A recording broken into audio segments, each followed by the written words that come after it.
Good morning friends, कैसे आप लोग। आशा करता हूं कि आप लोग बहुत अच्छे होंगे।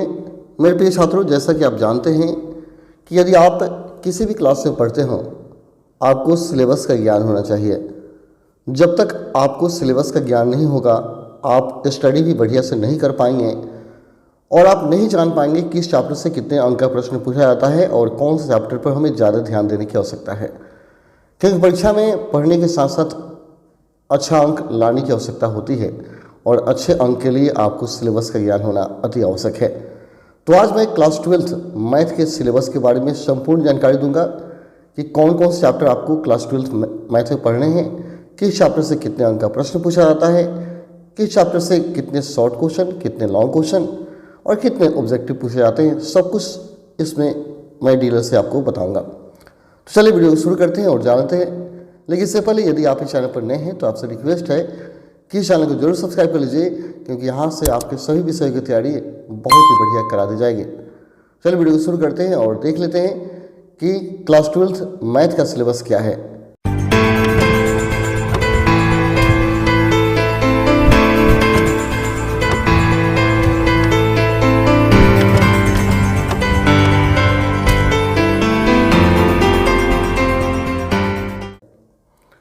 दोस्तों मैं बता दूं, यह सिलेबस उन बच्चों के लिए है जो इस वर्ष एग्ज़ाम देने जा रहे हैं। वे ज़रूर देख लें ताकि समझ जाएंगे कि हमें कौन कौन से चैप्टर विषय ध्यान देने हैं, और जो 2024 के लिए तैयारी कर रहे हैं उनके लिए भी अति आवश्यक है, क्योंकि न्यू पैटर्न सिलेबस है और न्यू पैटर्न के अनुसार कैसे क्वेश्चन पूछे जाएंगे आप इसके माध्यम से जान पाएंगे। दोस्तों मैं एक और जानकारी आपको दे दूँ कि 2 दिसंबर से प्रज्ञा साइंस कोचिंग सेंटर में क्लास 10th और क्लास 12th का न्यू बैच शुरू होने जा रहा है। तो जो भी इच्छुक विद्यार्थी हैं जल्द से जल्द ज्वाइन करें और अपनी पढ़ाई सुचारू से जारी रखें। दोस्तों देख सकते हैं यह क्लास 12th का न्यू पैटर्न सिलेबस है। मैं बता दूं कि क्लास 12th में टोटल 13 चैप्टर पढ़ने होते हैं। 13 चैप्टर में देख सकते हैं सबसे पहला चैप्टर का नाम है रिलेशन फंक्शन, दूसरा इन्वर्स ट्रिग्नोमेट्रिकल फंक्शन, तीसरा है मैट्रिक्स, चौथा डिटरमिनेंट्स, पांचवा है कॉन्टिन्यूटी एंड डिफरेंशिएबिलिटी, छठा एप्लीकेशन ऑफ डेरिवेटिव्स, सातवां इंटीग्रल्स, आठवां application of integrals, 9 number differential equation और 10वां चैप्टर है आपका vector algebra, 11 3 dimensional geometry 3D जिसको बोलते हैं और लीनियर प्रोग्रामिंग, और 13 नंबर है प्रोबेबिलिटी। यानी 13 चैप्टर आपको क्लास 12 मैथ के केसीआर मैथमेटिक्स में जो दिए गए हैं। यानी आपका क्लास 12 का जो सिलेबस है बिहार बोर्ड का, उसमें टोटल 13 चैप्टर आपको पढ़ने हैं। इन 13 चैप्टर को मैंने हिंदी में भी लिख दिया है ताकि आपको कोई परेशानी ना हो। देख सकते हैं सबसे पहला रिलेशन फंक्शन इन संबंध और फलन है, दूसरा है प्रतिलोम त्रिकोणमितीय फलन इन्वर्स ट्रिग्नोमेट्रिकल फंक्शन, आव्यूह मैट्रिसेस हो गया, सारणी आपका डिटरमिनेंट्स हो गया, संतात एंड अवकलनीयता कंटिन्यूटी एंड डिफरेंशिएबिलिटी, छठा है अवकलज के प्रयोग एप्लीकेशन ऑफ डेरिवेटिव हो गया, अवकलज के प्रयोग है डिफरेंशिएबिलिटी, सातवां है समाकलन इंटीग्रेशन, इंटीग्रल बोलते हैं चाहे इंटीग्रेशन बोलेंगे, समाकलन के अनुप्रयोग एप्लीकेशन ऑफ इंटीग्रेशन, अवकल समीकरण डिफरेंशियल इक्वेशन, इसके बाद है वेक्टर, फिर है त्रिविमीय ज्यामिति 3 डायमेंशनल, रैखिक प्रोग्राम, लीनियर प्रोग्रामिंग और प्रायिकता। 13 चैप्टर पढ़ने हैं। अब देख लेते हैं ये जो 13 चैप्टर आपने देखा कि हमें क्लास 12 में मैथ में टोटल 13 चैप्टर पढ़ने हैं। अब हमें ये जानना है कि किस चैप्टर से कितने अंक का प्रश्न पूछता है। इसे ध्यान से देख लेंगे किस चैप्टर से कितने अंक का प्रश्न पूछा जाता है। देख सकते हैं यह चैप्टर का नाम लिखा गया है और फिर मैंने मार्क्स लिख दिया है। सबसे पहला चैप्टर रिलेशन फंक्शन है, इससे 10 नंबर का क्वेश्चन पूछता है, अलजेब्रा से 13 नंबर का और कैलकुलस से 40 नंबर का। ठीक है, कैलकुलस मेन विषय है, इसको अच्छा से आप देखेंगे। कैलकुलस मेन चैप्टर है। वेक्टर एंड 3D मिलाकर के 18 नंबर का पूछता है, लीनियर प्रोग्रामिंग से 9 नंबर का, प्रोबेबिलिटी से 10 नंबर का। टोटल हो गया आपका कितना, 100 अंक। ठीक है, 100 अंक हो गया। यह देख सकते सबसे ज़्यादा क्वेश्चन किससे पूछता है, कैलकुलस से 40 नंबर का पूछता है, अलजेब्रा यानी डिटरमिनेंट्स मैट्रिक्स मिलाकर के इससे 13 नंबर का है, वेक्टर एंड 3D मिलाकर 18 नंबर का है। इसको अच्छा से देख लेंगे और यहाँ देख लेते हैं कि चैप्टर से कितना शॉर्ट, कितना लॉन्ग और कितना ऑब्जेक्टिव पूछा जाता है।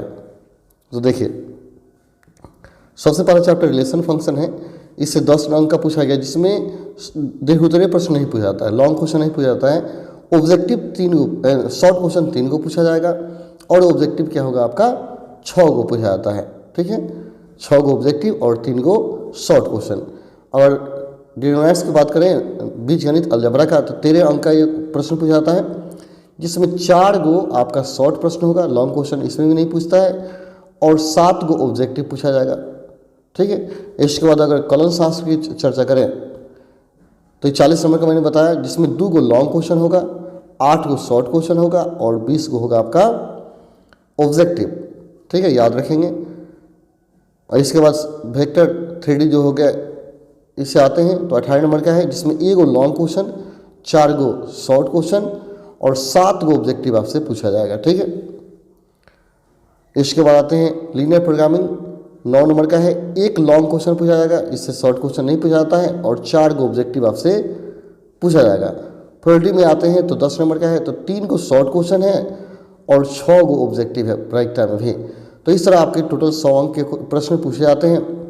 और इसमें देखिए जो 6 ऑप्शनल होता है, 6 प्रश्न है तो उसमें 6 में 6 का जवाब नहीं देना होता है, आधा ही होता है, क्योंकि 100 ऑब्जेक्टिव पूछे जाता है ना, 100 में 50 का जवाब को देना होता है। तो ये आपका सिलेबस है। अभी देखिए यहाँ मैंने लिख दिया है Bihar board 12th syllabus Hindi और न्यू पैटर्न जो एग्ज़ाम है, इसमें आपको देखना है कितने अंक किस चैप्टर में आपको मिलेंगे, कितने अंक कौन होंगे, यहाँ मैंने दे दिया है। जैसे अगर शॉर्ट क्वेश्चन होंगे तो 100 पूछे जाएंगे, जिससे 50 का जवाब देना होगा और 50 अंक का होगा शॉर्ट क्वेश्चन।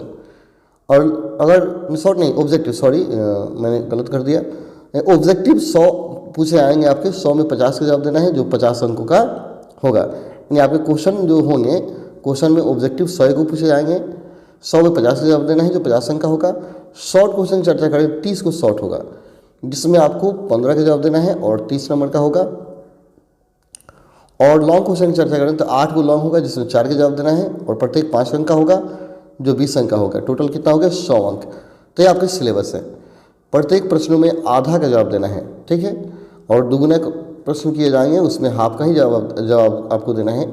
तो इस तरह आप सिलेबस को ध्यान में रखिए और उसके अनुसार मैथ का अध्ययन कीजिए, तब जाके परीक्षा में अच्छा कर पाएंगे। क्योंकि मैथमेटिक्स क्या करता है, बहुत अच्छा आपका मार्क्स लाता है। यदि आप थोड़ा सा मेहनत करते हैं तो अच्छा अंक ला सकते हैं। तो मैथ पर ज़्यादा जोर डालिए और अच्छा अंक लाने का प्रयास कीजिए, और यह तभी संभव है जब आपको सिलेबस का अच्छा ज्ञान होगा। तो यही सूचना देना था। आशा करता हूँ कि आपको वीडियो अच्छा लगा होगा। चलिए फिर मिलते हैं अगले वीडियो में, तब तक के लिए धन्यवाद। जय हिंद, जय भारत, जय प्रज्ञा।